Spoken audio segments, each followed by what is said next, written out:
Slide backgrounds are the unsung heroes that bring your PowerPoint presentations to life.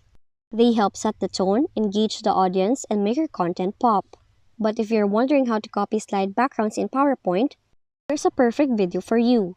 Now first, open the PowerPoint application on your computer, open the presentation you want to edit, switch to your target presentation, navigate to its Slide Master view by clicking the View tab, then choose Slide Master, then find the main master slide or the slide you want to copy.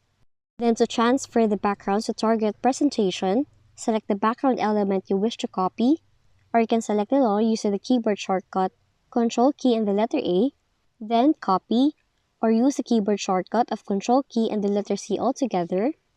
Then after that, close Slide Master, go to your desired slide, and paste the background element using the keyboard shortcut of pressing the Control key and the letter V altogether.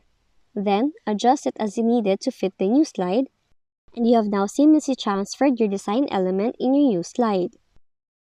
So that's how you can copy slide backgrounds in your PowerPoint presentation. If you found this video helpful, kindly like and subscribe. You may also click and turn on the notification bell so you can be notified from whenever we release new videos.